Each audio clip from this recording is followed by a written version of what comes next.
All right, here with more on Robert F. Kennedy Jr.'s presidential bid is Kate deGruyter. She is a senior communications director for Third Way, a political group, that focuses on center-left ideas.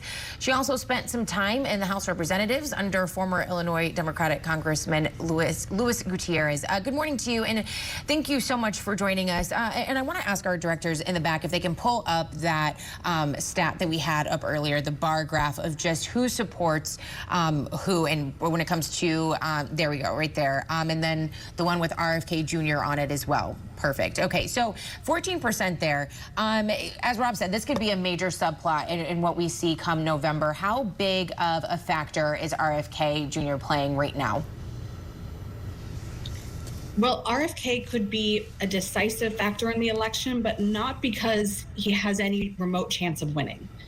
What we see this year is what we've seen in a lot of past cycles, which is that third-party candidates peak in the spring, and that as voters get to know their ideas, their record, their views on a whole bunch of different topics, support tends to crater towards Election Day.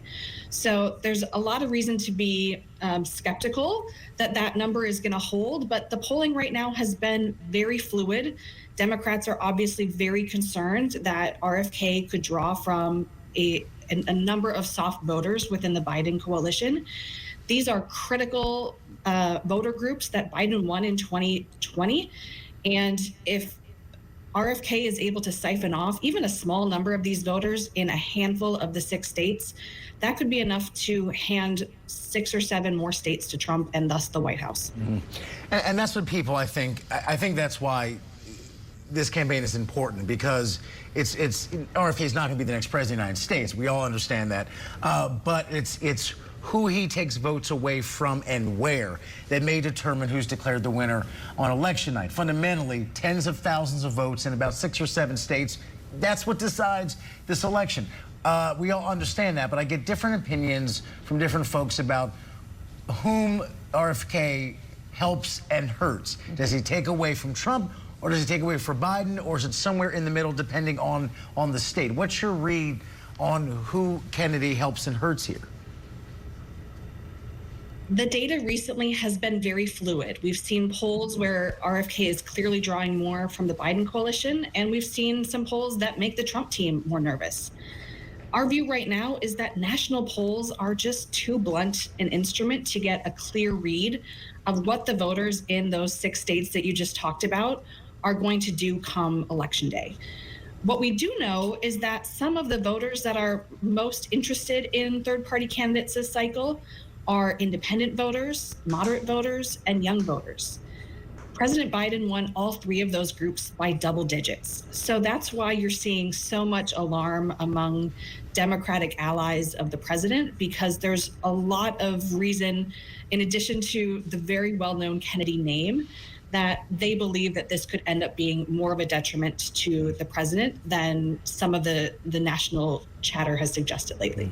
But the irony here, too, is that obviously an incredibly famous last name, right, but the rest of the Kennedy family, famously Democratic, are not supporting him. So, yeah, it's a big name, but it doesn't come with any real heft, because the whole family basically is like, yeah, he's one of us, but we're not with him in this race. You think people get that? Or is just having Kennedy on the ballot enough?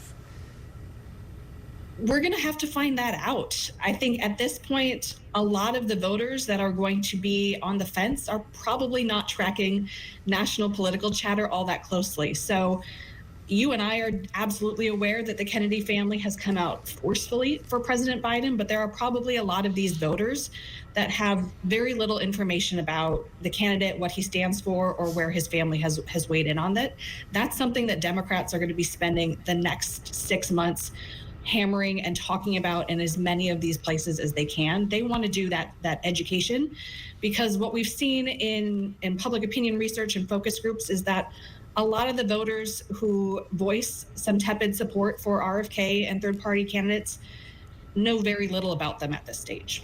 So what does that then say to you just about voters in general right now? Does it say that they are more into just being disgruntled about the 2 options that we do have in Biden and Trump, and just want something different since they don't really know what he stands for or his policies? Well, I think that folks are going to have to hear a lot more about where these candidates stand on the issues. for a lot of these voters, they may be very surprised to learn more about the record of RFK. Young voters, for example, are one group that have been talked about a lot lately. You know, RFK's position on the Israel and Hamas conflict and the ceasefire may be off-putting to some of those young voters who initially are open to him. He's been on every position on abortion in the last couple of weeks, including supporting a 15-week ban. So for voters for whom that is a driving issue, that may be alarming to them. And certainly, you know, for climate-oriented young folks, we know that that's something that many of them track closely. He's talked about it as being a cabal run by folks trying to control you. So there's a whole lot of things in his record that may be off-putting to folks. I think Democrats are hoping and counting on their ability to get some of those pieces of information out to these voters, because the reality is that only Joe Biden or Donald Trump are going to enter the White House this November.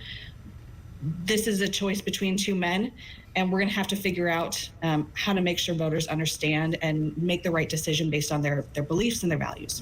This could be just as big, if not bigger, than 2000 with Ralph Nader in that race, whom some folks always will blame for Al Gore not winning the presidency, and now this situation. But to your point, yeah, if he's not going to win, the mentality of a third-party voter is interesting to me, because it's either a protest vote or they really do like the person, but you're voting for someone who's not going to win in a tight election, and that could have huge ramifications. It's a fascinating and underplayed dynamic in this race, the Kennedy crowd in 2024. Hey, thanks so much for giving us some time and some insight. Really do appreciate it. Thank you.